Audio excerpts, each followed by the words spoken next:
welcome everyone to the 10th Resiliency webinar. Yep, there we go. 10th Resiliency webinar that we are holding this year. This is generally held on the second and fourth Thursdays of the month. So mark your calendars for the next and final one for the series of 2020. We're going to have Joe Ty, the values coach, in a conversation about everyday courage for extraordinary times. And having heard Joe speak at MTLI's grad school this year, he's just a wonderful guy, and I'm really looking forward to his presentation. Today, however, we are excited to be talking about Pause with Debbie Hastelow and Tom Allenstein on the benefits of peer-assisted wellness support programs, aka Pause, that incorporate animals, how your program might incorporate one into your own wellness programming. They'll be clarifying the differences between working, service, and therapy animals, and get us inspired about starting our own Pause program to bolster spirits and encourage crew members when the going gets tough. Reminder to our live attendees, if you have a question to pose to our speakers, you can use the Zoom chat tool, and I'll be monitoring that as well as our presenters. But you can also wait till the end and post your questions in the Q&A feature, and we'll go through them at that time as well. Both of those buttons can be found at the bottom of your screen. So again, if you have a burning question, go ahead and drop that into the chat. And if not, we'll collect question and answers at the end of the session.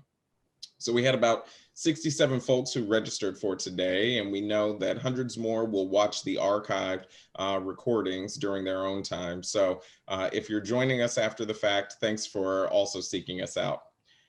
So I'm Garrett Turner, and as the Executive Director of the Medevac Foundation International, and on behalf of the board, the staff, and the volunteers, and especially our donors, who collectively make all of the taking care of our own programming possible, I want to say welcome and thank you again.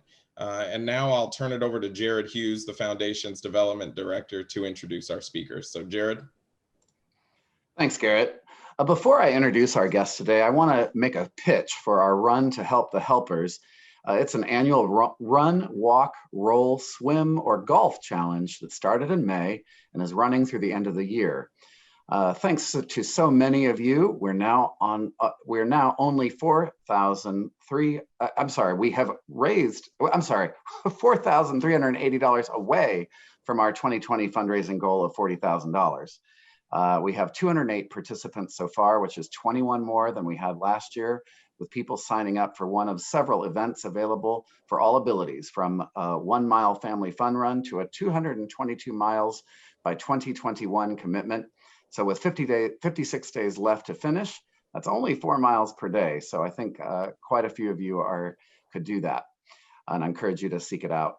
I want to give a special shout out to our many individual donors and corporate sponsors to date: Metro Aviation, LifeLink 3, Apollo Medflight, Cames, Leonardo, Life Flight Network, and most recently, Cook Children's Air Program, that is underwriting registrations for their employees and are well on their way to building a team of 20 runners.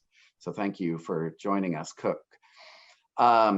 You can also run, walk, roll, or swim, or golf yourself to sponsor the mileage of one of those participants at medevacfoundation.org or by Googling Run to Help the Helpers. Now to our speakers. I'm honored to have Debbie Hastelow and Tom Allenstein with us today. Debbie is a flight nurse and paramedic at Medflight of Ohio. She's been flying at Medflight for 25 years. Debbie has 12 years experience as a paramedic and firefighter and 13 years combined pediatric, adult ED, and surgical ICU experience.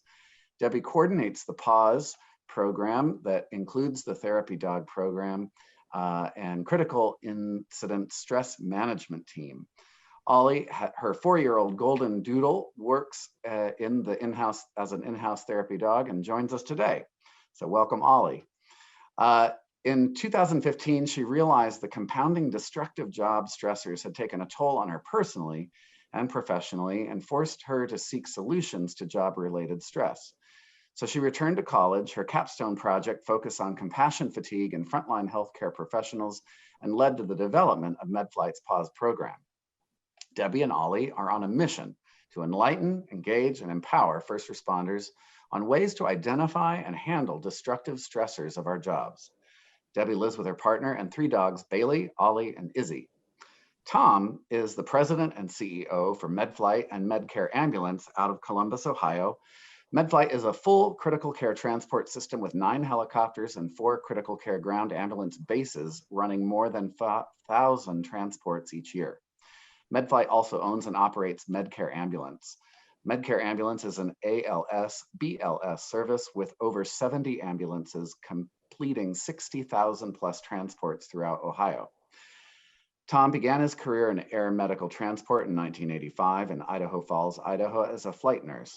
After a couple years, he transferred his family back to Minnesota to join the Mayo One flight program, where he grew into a leadership position. Along with his duties with his program, Tom has served in various leadership and board positions with state and national associations, licensing boards, and foundations. He has also been a regent for MTLI and a site surveyor for CAMES. Debbie and Tom, we're thrilled to have you both with us and are grateful to you both for your life's work. Debbie, the floor is yours, and/or Tom, whichever one you want to go first. Thanks, Jared. And I'm going to pull up our presentation here and share it. So hopefully y'all can see that now.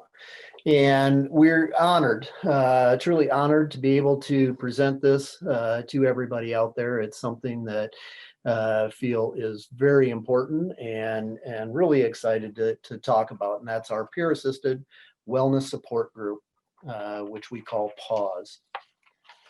So really what we want to get out of today is an introduction to our program and our therapy dog and what really brought us to where we are today, an overview of our peer support team and our critical incident stress management team and what that has done. We're going to talk a little bit about the ins and outs of this program and how it positively works for our transport company, MedFlight and Medcare. And then we'll allow some time for questions and comments. And we certainly, as Debbie mentioned, probably in her section, you know, this is not proprietary. We really, truly believe this is something that's important for the industry. So I'm going to turn it over to Debbie, and I'll see if I can move the camera here. So bear with me. And there she is. Good afternoon, everybody. So glad to be here. Just what an honor to be able to present this program we're so excited about. It's taken a couple years to get to. Our mission is taking care of our own. So we have a peer-driven program that helps provide emotional support and relief from the destructive stressors that we all understand that we feel from our job. I have always tried to instruct, and in my conferences, talk about when we all went to EMT school. We all got done, we all graduated, and they handed us all a invisible backpack. Had this big star of life on it. And this big backpack, we weren't really sure what to do, but we were really proud to put it on because we were going to help people. We really want to help people. That's why we got into this profession. But usually what happens is I grew up, was raised in the environment, the fire department, EMS, the ER. Something really bad happens, you suck it up, put on your big girl panties, and remember, the weakest link, you're only as strong as the weakest link, and everybody turns to you. So what I think is we take these awful events and we take them and we stuff them in that backpack because they didn't really tell us what to do with that backpack. So I call that our emotional backpack. We all work with people that carry that backpack. And sometimes that backpack is so stuffed full of bad emotional events that nobody taught us how to take care of. So what this program we want to do is help you feel like you're not the only one that feels this way. You're not the only one that goes driving down the road and starts crying for no reason at all. Or you start snapping at your coworkers. We want you to take that emotional boulder, take it out, polish it up, learn from it, share, polish it up into a pearl that you can share. So this program really is kind of a pearl that we polished up that we want to share with you. It's a lot easier to carry around a backpack of pearls than it is a backpack of emotional boulders. You need to know you don't feel that you're not alone. You're not the only one that feels this way. So let's go on to our program. So as Debbie mentioned, and I don't think we gave her full credit. So MedFlight is 25 years old this year. Debbie was one of our original flight nurses. She came over from the previous program that we merged and became MedFlight. So she's been doing this since she was about 10. But you know, both of us have grown up in this industry a long time. And as she mentioned, you know, for many years it was, you know, you take care of that bad call. Well, you know, just that's okay. Dust yourself off and get ready for the next one, because the next one's going to hit. And to really, you know, hold that in and not be pushing on it. So I came to MedFlight in 2004.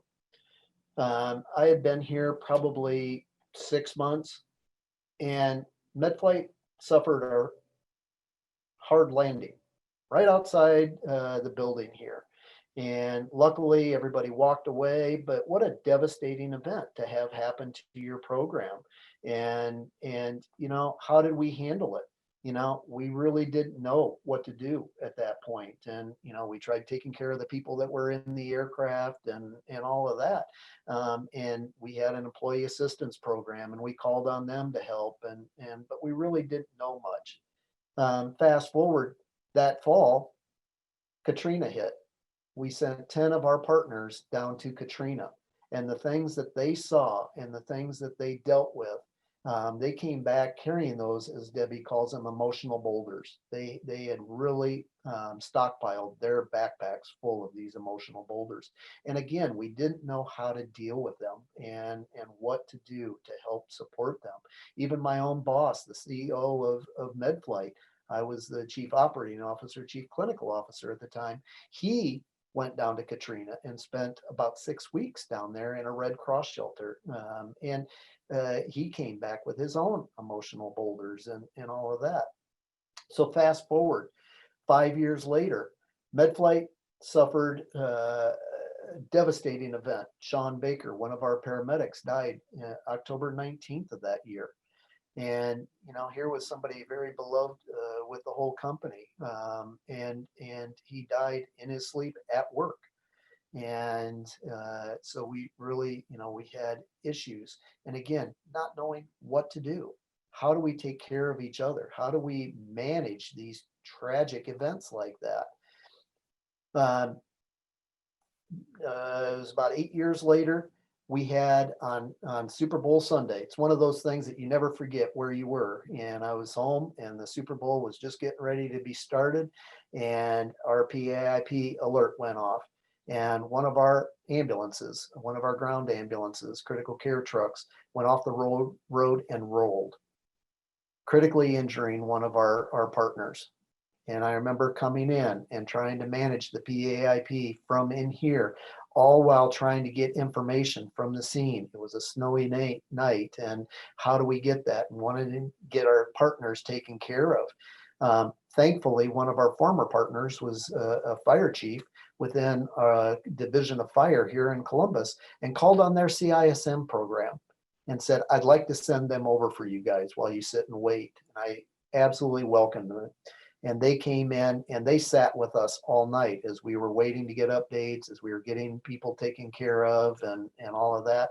And finally, you know, they dealt with the team once the team got here, because you have to realize that 3 other people on that vehicle were fine. But the one was critically injured. They had to take care of that one that was critically injured. So we wanted to make sure that they were taken care of. It was that night that Debbie, or the next morning, that Debbie mentioned to me, we have a mission and we have something that we want to do to solve that. I had a meeting with her and my vice president of business development about a month later, not even, in my office. And Debbie will tell the story, but she came in with this presentation about the PAWS program. And by probably 2 slides into her presentation said, Deb, I'm sold. You don't even have to go through the other 50 slides that you have in your slide deck. I'm sold. Let's do this. Let's get this going. And it has been probably one of the most proud things I've ever done as a leader, is setting up this program, knowing that we are taking care of our own during difficult times and others. Little did I know how important that was going to be when, what would it have been? About 8 months later, we lost another paramedic in the middle of the night. This gentleman, Mark, was 29 years old. While on duty, was found deceased the next morning. November 29th, we're coming up on our 8-year anniversary of, 2-year anniversary of that here in a few weeks. But, how do we go through and take care of the teams? And so we actually initiated the PAWS program and the CISM internally in that particular case. An interesting note, you will see some pictures later on of the 2 groups that we have gone through training on. Mark was in that first group. As a matter of fact, I think, Debbie, he was on the very first call out we ever had for the team. So integral. A few months later, we had a fatal accident here in the state with a helicopter program. And again, how much I didn't realize how important this program really was until some of these events took. And we saw the positive benefits of what this program could do. So we want to, really talk about this and how we feel like everybody ought to have access to one of these programs and do it themselves. So I'm going to turn it back over to Deb. Okay, so let's start from the beginning. Our startup, how we decided to start this up. I found myself, and I call it my own personal catastrophe. I actually was on a run and lost my cool with the patient. It was only about 98 degrees and 110% humidity. And my patient had overdosed and was not very nice to me or anybody. And I lost myself on that patient. I yelled and screamed at the patient and didn't even realize. Within 2 minutes, I was fine. Told the pilot, let's go. We're ready to go. And my medic won't even look at me. And my pilot is just sitting there, not starting the aircraft. He goes, do you know what you just said to this man in my helmet? And I'm like, come on, quit playing around. Let's go. And he recited back to me what I had said. And that is not how I care for people. And I thought, well, if Tom hears about this, I'm going to be looking for another job. So I signed up for school the next day. So my capstone project in school was on compassion fatigue for first responders and emergency staff, ED staff. And 5 years ago, there was minimal to no information about this. And I noticed that the police departments and the fire departments were starting up their own peer support teams. And I thought, why doesn't aeromedical programs, ground private ambulance programs have these teams to take care of each other? So I said, why not? How do I do that? How do I get this for MedFlight? So I was at one of the local hospitals and waiting in the EMS room to get picked up from the crew. And one of our pilot's sisters walked in with the therapy dog, sat down, and I just sat on the floor and started hugging on this dog. And I looked up at her and I went, now I know what I'm gonna do. We're gonna get a dog. So that was the first step. Find and train our therapy dog. To do that takes a year. We'll talk about that in a little bit. And the next step in that was to recruit and train willing volunteer crew members for critical incident stress training. We call it our peer support team. So we sent out an email to every single employee, opened it up to every single person. They had to at least be employed 2 years to be eligible to sign up for this. We had 15 chairs that we could fill. So why not? So our next step would be, that would be change the slide. Our vision, we sat down with Tom. So I got all this plan together. I got Ollie, trained him for a year, not quite a year. I think I brought him in a little early. I got excited. So about 8 months into his training, Todd and myself, I corralled Todd and I corralled my regional director and said, I want to approach Tom with this project. And he was, I'd mentioned it to him a year ago and he said, yeah, that's great. Let's do it. So I had my little PowerPoint lecture, got all dressed up, got my dog, pranced into Tom's office. He'd never met Ollie before, and sat down. On my second slide, my mouth is dry, my hands are shaking, I'm sweating. Tom just looks at me, he reaches across the table and he goes, Deb, you got a dog, 2 slides, I'm in 100%, take it from there. So we've taken it from there. So we wanted to enlighten, engage, and empower. That was our vision.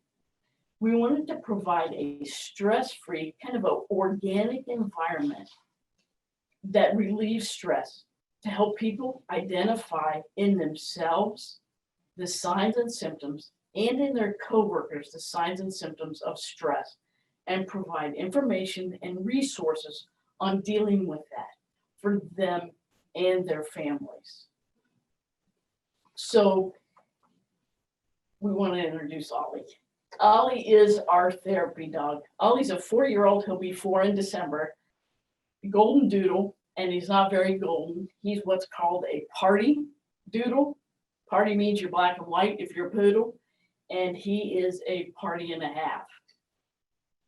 He is AK certified, and it takes 3 classes.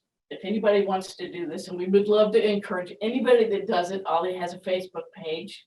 Not that I'm, looking for people, but it's Ollie Pauls at MedFlight on Facebook. It takes 3 classes, and you start when you're puppy. We started when we got Ollie. We got Ollie when he was 9 weeks, and 10 weeks we started his training. And you want to look for a program that is AKC, American Kennel Club certified. First class is Star Puppy, and it takes 12 weeks. Then it moves on after you get that done. We go into Canine Good Citizen. That's another 12 weeks. Then you have a month off. And then you take the therapy dog training. It takes a year to complete that. Your dog has to be at least a year old to take the test. They also have to be neutered to take the test. I don't know why that's a big deal, but it is. I guess it calms them down a little bit. It took a little more than that for Ollie. Another thing that I didn't realize in this whole thing was I needed to learn to groom the dog. Okay, I spend more time on Ollie's hair than I spend on my own. Every time Debbie gets a haircut, Ollie gets a haircut. You have to socialize them and you have to exercise them. So once Ollie got his certification as a therapy dog, we got the okay for Ollie to follow me to work on a 12-hour shift. So then Ollie goes to work. Then we'll show you all the things that Ollie gets to do. But if you have a flight suit or a uniform on, you're Ollie's best friend. We did socializations. There are great places in Columbus, or actually nationally, that accept dogs to train. One place that I need to shout out to is Home Depot. Ollie and I went to Home Depot for the first year 3 times a week, the whole year, to get him certified, to get him socialized to noises, jumping up on crates, climbing ladders. Home Depot is amazing for that. So that's where we did all our socialization and exercise. We also started to network once Ollie got certified. We networked with other programs in the city and actually in the state. One of the officers are DARE officers, so they have therapy dogs that they take to the schools now as drug enforcement officers, kind of good cops in the schools. And then on the other picture, that's Coil. He is a canine protection dog who sniffs out and helps the officers that way. And Ollie is known in the city to be able to assist when they need an extra therapy dog in a big event. So luckily we haven't been called out on that, but we do get to go play with some really cool dogs. So a lot of times we always have to explain what's the difference between a therapy dog and a service dog. So we'll go a little simple here. Both dogs are trained to be bomb-proof. A therapy dog serves many people or a group of people. Originally, the therapy dogs worked to, you saw them working in nursing homes and in schools and reading programs. That's when it first started, and hospitals, they would go around. And then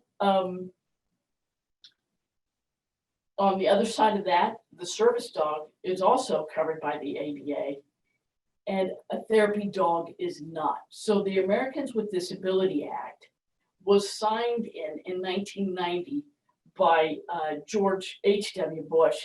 He had a service dog, and you'll remember seeing his service dog. He made kind of a big deal in the news when President Bush died. He was present at the funeral and at the casket. The ADA actually started a little further back, but Bush signed it into action that protects service dogs. The service dogs can go anywhere with their owners. Therapy dogs are not protected under the ADA. So you have to have a contract or a verbal agreement to bring your therapy dog in. But what's kind of fun to know is the first written record by the use of a therapy dog was, believe it or not, we all know and probably studied Florence Nightingale, some of her theories, back in the 1860s. She noticed that a dog stumbled into camp and increased communication among soldiers that weren't talking. So that's kind of cool. The first recognition of a service dog was in 1960, and that's where they started seeing where dogs would help blind people. They started out with blind soldiers, helping them walk across the street or walk from one place to the other, or help them pick things up that they drop. Protection for pilot dogs, seeing eye dogs, started in the 1920s, but they were training those dogs over in Switzerland. Kind of some fun things about therapy dogs versus service dogs. What I need to express is, how can you tell the difference between a service dog and a therapy dog? They both wear vests or a bandana. Therapy dogs sometimes will wear bandanas. A service dog will have a placard on its vest that says, "Working dog, do not pet." Therapy dogs, when you see someone with a dog, you ask to pet them. Now, Ollie, if you're in uniform, you're going to pet him. He does not give you an option to not pet you. But if you're a small child and you're timid, he usually gets really, really small and crawls up to you. That's what Ollie does. So that's the difference between a therapy dog and a service dog. We saw that once Ollie had his training, and even as a pup, he instantly knew his job. And we've taken what Ollie has taught us about presence, unwavering attention, non-judgmental, unconditional love. You don't really need to say anything, you just sit and listen, just by being there. So that's what our peer support team has embraced. It's also a good place to throw in here that there is medical research that says just the act of petting or touching an animal, we like to say dog in our case because of Ollie, there's an automatic relaxation response. It lowers your blood pressure, and it encourages your system to release oxytocin. Sorry, my mouth is getting dry. And it also lowers your heart rate. Doesn't help with your dry mouth though. So the thing that I think is so important to recognize is when Ollie enters a room, and you can't just help but see the whole dynamic of the room change when Ollie walks in. You will see smiles on faces of people who are hurting and everything else. You will see people just really perk up. You will see the whole conversation changes. You have people who were bottled up now all of a sudden seem to open up and be able to talk and do that.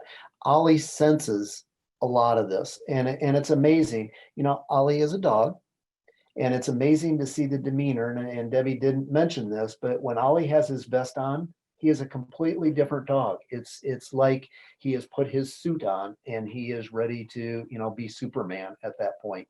And it's incredible to see the dynamic even in him that changes. But you will see, you know, just the whole situation diffuse instantly, and everything else. You will see grown people start crying or get down on the floor with Ollie and give him hugs. And Ollie is a famous hugger. And you'll see some pictures later on, just of Ollie's working and how that really does play into this. Some of the lessons that I did learn, aside from grooming, is that when I am presenting, Ollie always is with me, and he'll come up and he'll sit on the stage. And one thing that I didn't know in the beginning, Ollie's dog is not a person. And if he wants to go see somebody, he's going to make it known. Or if he finds it important to groom himself in front of a big crowd, he does do that. And that kind of alleviates a lot of my stress, because now everybody's laughing and I'm glad it's just not at me. So I don't get embarrassed about that anymore. So what we use Ollie for is we use him on visits as needed. And we'll talk a little bit about our peer support team of how we've created a network throughout all our bases in Ohio. We visit the main base if we have a company meeting. Things have kind of slowed down with COVID. We can't, most of our meetings are outside. All summer, we could introduce Ollie, but it had to be outside and everybody had their mask on. But in the years prior to this last year, we would visit the main base, we would visit all the remote bases, we would go to MedCom, we would go and to all the new orientation classes, and then introduce all the new orientation into MedFlight's way of, we do have a peer support team, and we do have, we want you to feel like you're taken care of. And on request, we'll visit police departments, fire departments. We'll do critical incident stress defusings or debriefings. We'll visit local emergency departments, and we visit first responder education events. We have an amazing group, 32 awesome volunteer members. Like we said earlier, we sent out an email and had 15 seats available. We contacted some people to see how can we get this trained. We know you do it for the police. We know you do it for fire. Would you do it for us? The Ohio Fraternal Order of Police stepped up and said, what a good idea. We'll provide the instructor, we'll provide the training, we'll provide the instructional materials at no cost to MedFlight. Yay, Fraternal Order of Police. We had 15 seats available. They make it very small. And in the first class that we set up, we had to turn away 18 people. So we trained 15 people. The next year, you'll see the two classes in the two pictures. We finished up all the people that wanted to be on the team. These are all volunteer crew members. They took their own personal time for 2 days of intense training, and they're on call for our peer support team 24/7, 365. These are some amazing people. I'm so proud to be shoulder to shoulder with these people. They Ollie goes on all our visits if we have call outs. And let's see, the next slide. Yeah, I just want to give just one quick shout out here. In the upper picture, the gentleman on the far left, as you look at it with the hat on, that's Mark Potter. So Mark was part of our original class, and little did we know that this team would be called out not so long after to actually support Mark's peers with his own death. Our peers consist of equal numbers of communication specialists, paramedics, nurses, ground and air, pilots. We also have 2 ministers that volunteer, and we have one social worker that volunteers from Ohio State. So that consists of our team. Our peer support team does real-time response statewide. Each base, except for one of our bases, has 1 to 2 trained peer support members. And that's included in MedCom. So pretty much what it has done is created a safety network. So if somebody has a really tough run, we know it pretty much real time. If MedCom doesn't pick up on it, the peer support person at the base usually picks up on it and calls, or they deal with it at the base, or we'll send a team out to the base. We call or we'll visit with Ollie. We take base visits. We also do individual one-on-one that can either be via, look at him, yeah, he thinks we're here. The helicopter just landed and Ollie went to the window, see who's working. Who wants to go see him? Including MedCom. So we coordinate with other state teams, and we assist other police departments with their teams, fire departments, and the Ohio State Highway Patrol will assist. We are eligible to do that. So what we do is the results so far this year, just in 2020, we've had 16 critical incident stress requests. And that has included 126 individuals that we have assisted inside and outside of our company. All these visits have been restricted because of COVID, but now we're kind of visiting with him outside. We've also gotten creative and provided Zoom defusings to 2 departments. Just kind of an example of how Ollie fills in when we take him with our peer support team to CISM.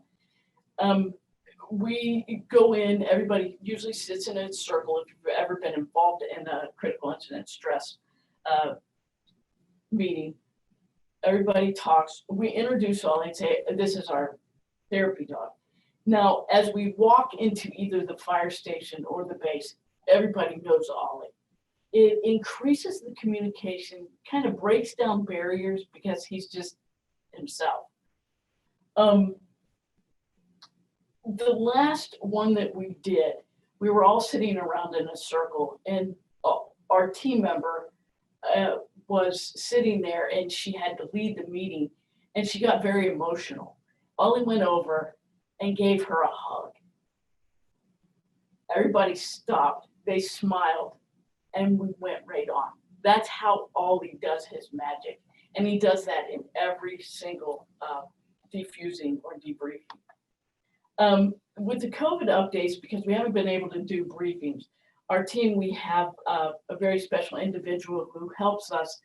We do flyers with just nice sayings of, hey, you're doing a good job, hang in there. So monthly flyers go out to each base with all these pictures of fun little cartoons and tips and resources on how to deal with stress or staying in touch with each other. So that's how we've tried to find a balance with the COVID going on. So I want you to be able to just take a look at the pictures on the screen right now, because this is what Ollie does. This is the power of having a therapy dog that can bring smiles to people's face. As Deb said, she goes out, she routinely visits different areas, different departments, mainly a lot of our own bases and everything else that really helps our crews understand what's going on. Come here, Ollie. Come up here. Give me a hug. And there's Ollie. And like I said, you know, Ollie puts smiles on everybody's face, including me. And he knows exactly what to do. But, you know, we need to keep this going. So here's our future. Yeah, babe. Here's our future. On the left here is Lilo. Lilo is actually one of our partner's daughters. Got a dog, and she's been working on training Lilo. And on the right is Ollie's little sister, Yeah. Izzy. And so we're working on the future and see what might grow out of these two as well. So with that, we're going to open it up to questions. Jared or Garrett, I don't know if you've had any come in, but please, by all means, send them into the chat or the questions and answers section of Zoom, and we'd be more than happy to answer them. Yeah, Tom, and thanks. We haven't had any come in just yet, but what a wonderful story. And thanks also, Debbie, for breaking down the differences between the types of dogs. I've often wondered myself what the differences were, so very good to know. I often thought about getting my own dog trained actually as a therapy dog, and I thought it'd be cool. My mother is a hospital chaplain and has worked in several different trauma hospitals, including Tampa General and one in Des Moines, Iowa as well. And my stepmother is actually a hospice nurse. And so I've often thought, oh, it'd be cool to take the dog in from time to time to help with some therapy. But my guy is a little too rambunctious. So I'm happy to see Ollie and see how he's doing with all of this. I've got one question here that just came in. Have you worked with family members before? That's a great question. We have worked with family members. We went to the gentleman that got injured in our MICU accident. His sister, we got to spend a lot of time with her, and Ollie helped him out quite a bit. We also bring him into kind of that. Go ahead. No, hospitals, we got approval to go Yeah, we got into some approval of to the go into our hospitals. hospitals, so that if we have a partner that is in the hospital or a family member in the hospital, we have approval to go into that hospital with Ollie as a therapy dog to visit them. Yeah, that's great. Great. It's and very important. go ahead. Go ahead. What were you saying? Nope, very important to try and remember all of them as well. Yeah. And how have you all selected, your partners to work with? I mean, was there kind of a reason that you selected certain partners, or was it just on an as-needed basis? For the peer support team, how did you pick? You mentioned you turned away 18 that first. How did you pick the 15 that you did, and then how did you pick the next round? Well, the selection was, I wanted volunteers. Yeah. And I wanted people that really wanted to be there. And I found out that when I told them, number one, you're not going to get paid, and they still wanted to do it, I'm like, okay, I like that. And I work with some amazing clinicians. I mean, from pilots to nurses to medics, any of them could do it. But the ones that want to do it are the ones you want to do it. That's why we had 2 classes, just so we could take everybody who wanted to do it. Great. Another question just came in. Well, actually, this is more of a statement. It's Tom and Debbie, you guys rock. Ollie truly helps to positively affect everyone he meets. So that's from Chris Hall, just sending you some love. We do have another question. It says, each of your dogs are sizable. Have certain breeds been identified as more suitable than others? Certain breeds have been identified to be service dogs. And there are not certain breeds that I can tell that have been picked out to say, yeah, that's going to be a really good therapy dog. Usually what you do is as you go through the classes, you will see that they either take to it or they don't. You've seen skittish dogs that when you go to pet them, they duck their head or their body language, or they run when they see little kids. That the dogs get their personalities, they get kind of weaned out through the training. That's why I think it takes so long. And I think one of the questions I asked Debbie early on, because the dogs have to be insured and everything else. One of my questions is, well, what happens if people have allergies? The nice thing about the golden doodles and that kind of dog is that they're hypoallergenic, and so you don't have to deal with that issue quite so much. And that was a big issue that I raised right away is, well, what happens then? Well, you brought up another great point, Tom, and actually it did come in on the chat. Can you talk about what liabilities there are and what sort of insurance or waivers are required, if any? The insurance is through the therapy dog organization that Ollie is a member of. And there are several. You can go on, you can Google anything, but you want to look for American Kennel Club certified programs. They endorse certain programs. You just, this therapy dog, you just can't go and, you can get any certificate off, the internet, but you want to go to an AKC certified program. Once you get them certified, then you buy insurance through that organization. It's liability insurance for the dog, which is a yearly fee. Okay. Another question here. Debbie, are you Ollie's only partner? Do you meet up with the other volunteers on your peer support team, or are some of your volunteers also prepared, trained to work with Ollie? Ollie has 2 handlers, and Ollie's my dog. He stays with me at my house. So my partner is trained and certified with Ollie as I am. So you can have 2 certified. But the reason you saw Lilo and you saw Izzy, we're going to get more dogs. And I've also got with Izzy will be certified with me and one of our MedCom persons.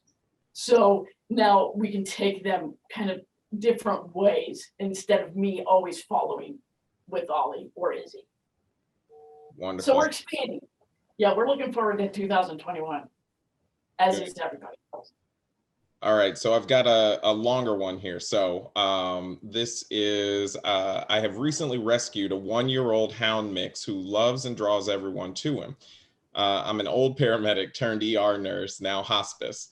I'm also a co-founder starting a crisis response team in an area not well covered. One of the social workers suggested I train him as a therapy dog for the team. Question, help. Where do I start? Does the dog need an assessment for ability? So I think you answered part of that through the AKC certified programs. But beyond that, I guess the real question here is probably around how much effort, right, goes into this on the side of the handler beyond just taking the dog to the training program. I heard you mention, for instance, going to Home Depot to kind of socialize and get used to sounds and all of those types of things. But what other things might someone need to take into consideration before really diving into this? I would say the considerations are cost. You have to do annual checkups. You have to keep your dog certified. You have to keep them clean. You have to keep them groomed. Before every visit, Ollie has to have a bath. Every year, Ollie has to have his paperwork sent in. The vet has to sign off. The vet knows he's a therapy dog and signs that in. That's a cost that you have to consider. And you also have to consider, you want to keep them in shape, and you also want to keep them socialized. That is a lot of work to do. It takes two of us. And when I go to the base, it's such a relief that my partner at the base loves Ollie. I mean, the helicopter lands and Ollie's like, hey, where's Kyle? And throw the ball, throw the ball, throw the ball, throw the ball. It is constant exercise just to keep him in shape, just to keep him socialized, just to keep him happy. That is a lot of work. Don't let me dissuade you from that. I would completely encourage you to get your dog. If your dog loves people, they'll thrive at this. And I think the crux to as I read the question, really, how do I know that they have the ability? If your dog is a people person, they have the ability, which a lot of dogs are like that. Some dogs, as Deb mentioned, are skittish. They don't, they kind of shy away from people. But if your dog is one of those that really is a people person, they probably will take to this program. And really the most important part is she mentions they're working dogs, right? They work. And it's been one of the challenges with COVID is not having that socialization, not having those visits and all of that. So Deb, we do allow Deb to bring Ollie to the bases and interact with our teams and everything else, because they need to brush up on that. Just like if I get, stay away from my job for a little while, I get rusty. Same thing here. So that's very important. Okay, I've got a couple more things we want to tackle. So first, Howard Ragsdale, chair of the Medevac Foundation, wanted to say thank you and pass that along personally. So want to make sure that we give him a quick shout out. And Robbie, who was asking about the ability piece, wanted to let you know, Deb, none of that seems hard or daunting, just needed to know where to get started. So thank you. All right, now we've got a timely question regarding COVID. So with COVID, we began to see more stress in our crews and decided to allow them to bring their dogs to work. A few of the dogs were not very well socialized, and so those dogs have been restricted from coming. But for the most part, everyone has enjoyed having their dogs at work and meeting other crew members' dogs. We also have 2 large crates to put up the dogs should their owner have to leave on a flight. None of them have whined or experienced any issues with crating when their masters are gone for a while. I wish I could send you a picture of me and 2 of our crew members. So I think someone else is just offering up another option, in terms of bringing some therapy, to the bases. But could you talk a little bit more about, you mentioned that you've got some dogs that have been added to other bases that you have. So could you talk a little bit about when you expanded the program? We are expanding the program. We haven't done it yet. Lilo isn't a year old yet, and she's just starting her therapy dog training. And Izzy is a year old, and because of COVID, we didn't train her. So we start her training in February. Ah, great. But we All saw right. the need. Yeah, we saw the need, and we really see that this is such a vital part of our program that absolutely we want to expand it. We want to grow it. We think that there ought to be many, many more. And as you can hear, there's a helicopter taking off in the background that usually gets Ollie. He knows instantly, hey, something's going on, and he's not scared of the helicopter. He recognizes it, and that is his call to duty a lot of times. So, we're very thankful. Good. Well, I don't see, we'll give a pause. Are there any final comments or thoughts that you two'd like to provide? And I'll wait to see if we have any other questions pop in. But as of right now, it looks like we've answered all of them. And again, I just want to say thank you to both of you for sharing this information and offering some suggestions on how folks can get started. This has been really enlightening and very, very helpful. But like I said, are there any other thoughts or comments you want to make sure we get across to those? So I'll let Deb give her final thoughts, but just my final thought is, I believe very firmly in the spirit of servant leadership, and in the spirit of servant leadership, you know, as a leader, I'm here to serve and everything else. In my service to my teams, this has been probably one of the most proud things I've ever done because it's giving back to the teams. It is something that is so important to them. Growing up in this industry for the past 35 years, and big shout out back to Howard because I actually flew with Howard as a pilot. He was my pilot, and we actually flew together. And so we've been through some of those difficult flights before together. And I'm blessed with seeing how times have changed and how we're thinking about this as being so vitally important to give back to our crews. And with that, I'll give Deb, you know, a final mic if she has any other thoughts. I will gladly talk to anybody, help anybody who wants to set up a program like this. Just reach out to Ollie. It's Ollie Paul's Med-Flight Therapy Dog Program. It's on Facebook. Just reach out and I will, I'll help anybody who wants to help. This has been really, truly, my job now is I'm just eye candy. And Ollie does all the work. Like I always say, I'm the eye candy with the little baggie in my hand. Who trained who? Thank you very much for everybody who participated and had questions. Absolutely. Oh, wait 1 second, I guess. Let me just see here. I see one person raise their hand. Karen, not sure if you dropped us a comment or not. Yeah, it looks like we got her question answered as well, actually. So I think we are good to go. Well, I just want to say thank you again to both of you, and thank you to all who watched and everyone who is thinking about this, and wishing all of you a great rest of the day. Thank you. Thank you, everybody, and be safe. Take care.